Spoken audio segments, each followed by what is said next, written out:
It was January 1944, and what unfolded at Norfolk Station was a scene no one could have imagined just a few years earlier. As the train screeched to a halt, the doors slid open, not to American soldiers returning home, but to hundreds of German prisoners of war stepping onto U.S. soil for the first time.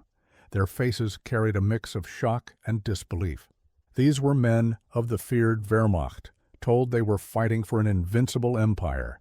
Yet here they stood, far from the battlefields of Europe, disarmed and defeated. And the biggest surprise wasn't their capture. It was the journey that had brought them here. Instead of the freezing, overcrowded cattle cars they knew back home, they had been transported across America in plush Pullman coaches. For the soldiers who once believed in Hitler's promises, this moment was more than disorienting. It was shattering. They had come face to face with a truth their leaders had hidden. The enemy was not broken, not weak, but powerful, organized, and living in a kind of abundance they could hardly comprehend. This passage across the continent was set to shatter every certainty these soldiers held about the global conflict. For months, the tireless machinery of Nazi propaganda had promised them a specific vision of the United States, a nation reduced to rubble, its cities flattened by bombs, its people starving, and its industry crippled beyond repair. They had been assured they would find a broken country. Instead, they were about to discover the most powerful industrial engine the world had ever conceived. The great question that hangs over this period of history is profound. How did over 425,000 German prisoners of war, captured far from home in the deserts of North Africa and the battlefields of Europe, come to personally witness the colossal reality of American industrial might?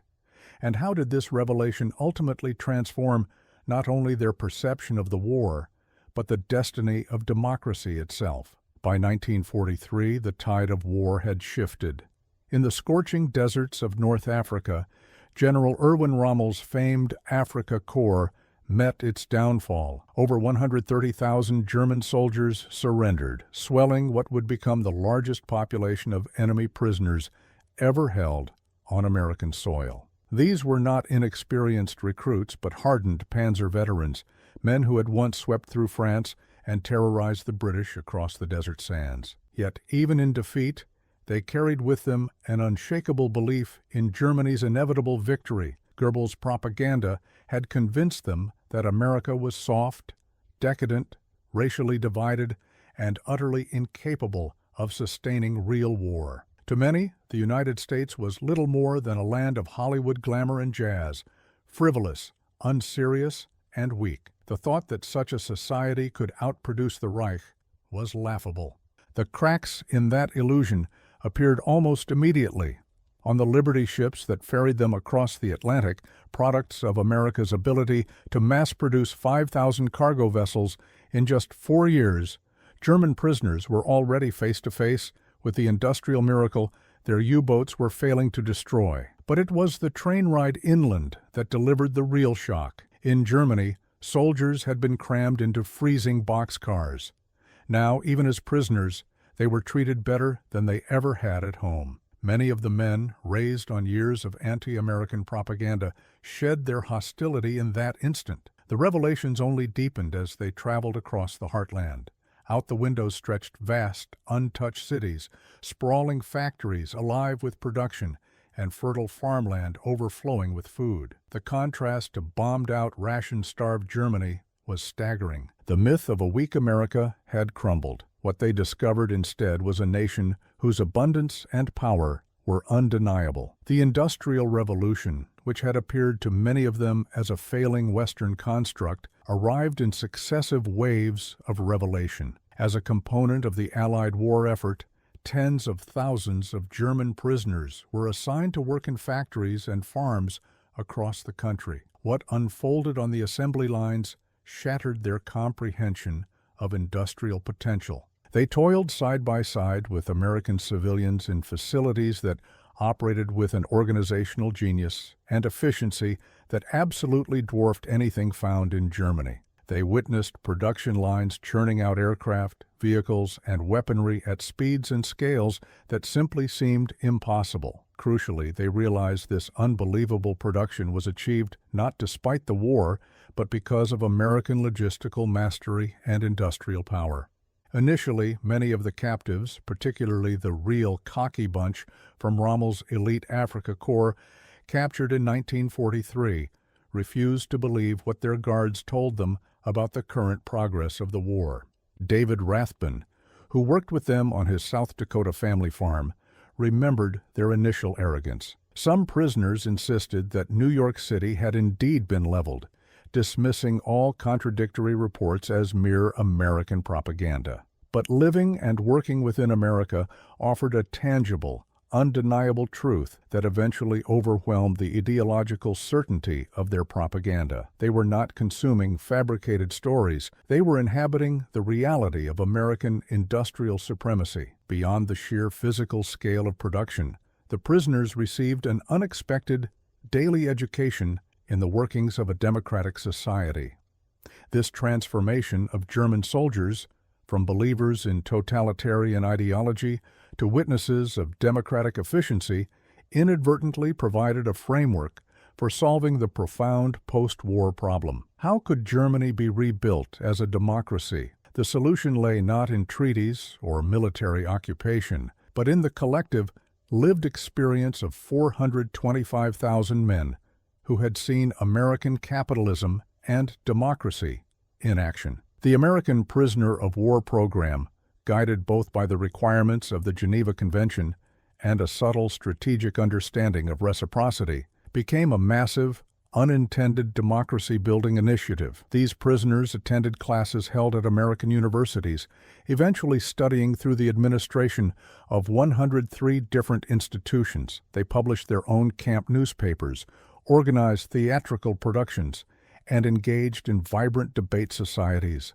Most importantly, they were immersed in the daily functions of a democratic society. The education extended far beyond formal classroom learning. German officers, long accustomed to rigid, inviolable hierarchies, were forced by the Geneva Convention requirements to salute American officers as equals. They observed American guards treating them with dignity and respect. They even saw guards from minority backgrounds, people whom Nazi ideology had taught them to despise, acting with fairness and authority. For many German prisoners, factory work in America became an education in more than machinery. They saw an industrial system tied directly to democratic principles, something unimaginable under the Nazi regime. On the factory floor, workers not only produced at staggering levels, but also retained rights the Germans had never witnessed.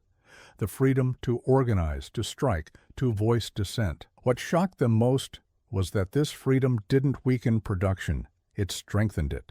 Output soared beyond anything the Reich had achieved through fear and coercion. The prisoners began to grasp a deeper truth. America's prosperity was not built on conquest or racial superiority, but on the balance of individual liberty and shared responsibility. However, the story of the German prisoners in America also brought into sharp relief some uncomfortable and glaring contradictions within the American system itself. While the treatment of prisoners was generally exemplary and adhered to the Geneva Convention standards, the experience exposed the fundamental flaws in American society. German prisoners frequently noted the stinging irony that they, as enemy combatants, were permitted to use public facilities and eat in restaurants where African American citizens were explicitly forbidden. Some hardcore Nazi prisoners cynically exploited this hypocrisy, using the denial of rights to Black Americans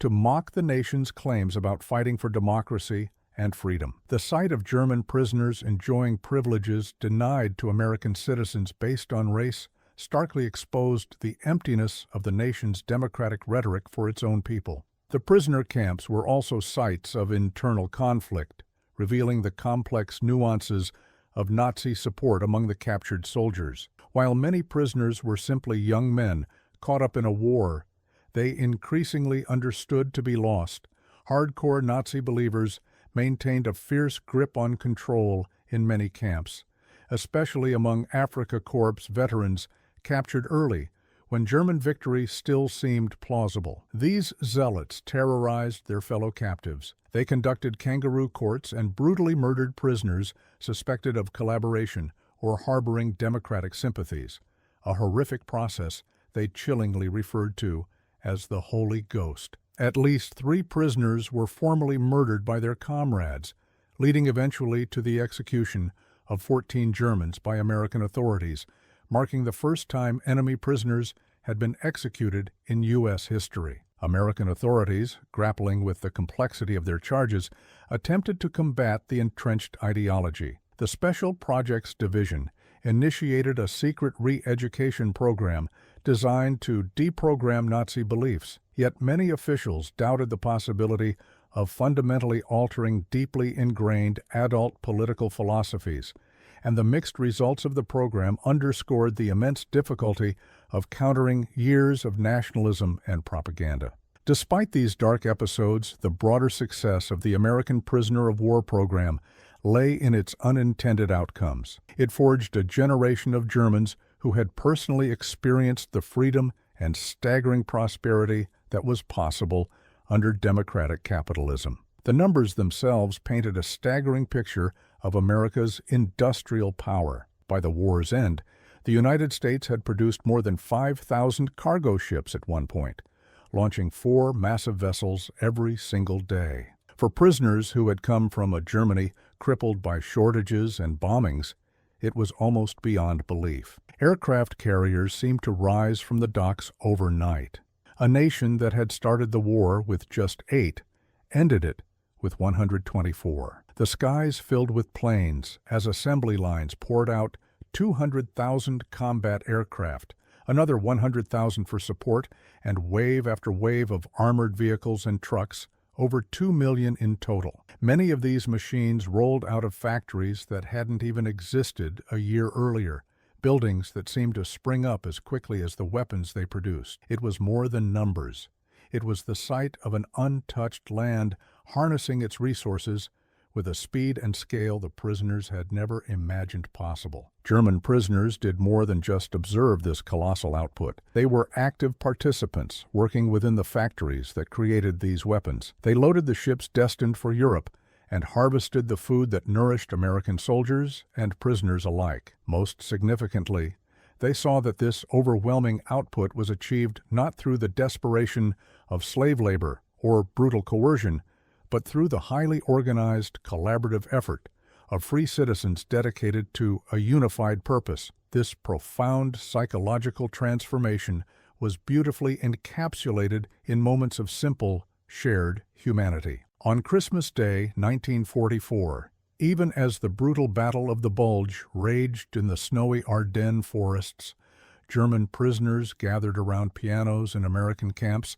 singing carols alongside their American guards and local families who had invited them for holiday dinner. This act of simple human decency, repeated thousands of times across the American landscape, achieved something that no amount of military force could replicate: the quiet conversion of enemies into potential allies. When the final German prisoners were repatriated in 1946, they returned to a homeland that was profoundly altered. Cities lay flattened by the relentless Allied bombing, industry was decimated, and millions faced imminent starvation. The contrast with the abundant, organized America they had just departed could not have been more striking. Some individuals eventually did return to the United States, becoming citizens of the nation that had once held them captive.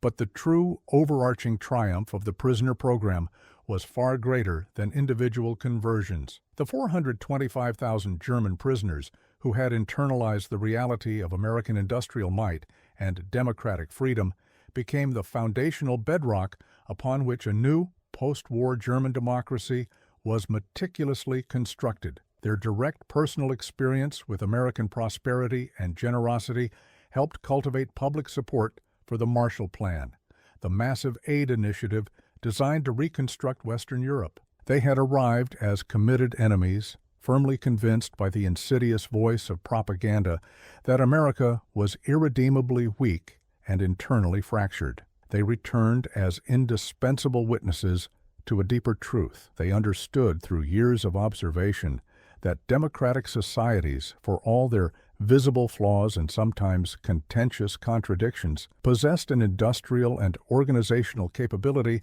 that authoritarian regimes could never authentically match. They had seen American workers freely strike for better overalls, yet still produce at levels that defied precedent. They had witnessed the seemingly messy, occasionally inefficient processes of democracy, and realized that this apparent chaos was, in fact, an enormous and renewable source of tremendous strength. These former prisoners became the essential skilled workers, managers, and leaders who were instrumental in transforming West Germany into a powerhouse of the European economy. They carried with them the vital understanding that true, enduring prosperity sprang not from military adventurism or toxic racial superiority, but from the essential synergy between individual freedom and collective organized purpose. The initial luxury Pullman cars that had delivered them to their camps in 1943 and 1944 transported far more than just captured soldiers to American soil. They had, in a subtle yet profound sense, delivered the future leaders, citizens, and skilled workers who would help lay the foundation of a newly democratic Germany. In the final accounting of the Second World War, the greatest weapon in America's vast arsenal was never its immense factories, its powerful ships, or its countless planes. It was instead the simple, devastating power of allowing its enemies to see the truth for themselves. The German prisoners, having mocked America and convinced of its weakness by the rigid certainties of Nazi ideology, discovered something far more potent than any division or squadron. In witnessing the undeniable, seamless marriage of American industrial capacity with democratic freedom, they encountered the irresistible, quiet force of a truly free society operating at total war. The trains that crossed America didn't just carry prisoners, they carried men who were about to see the world in a new light.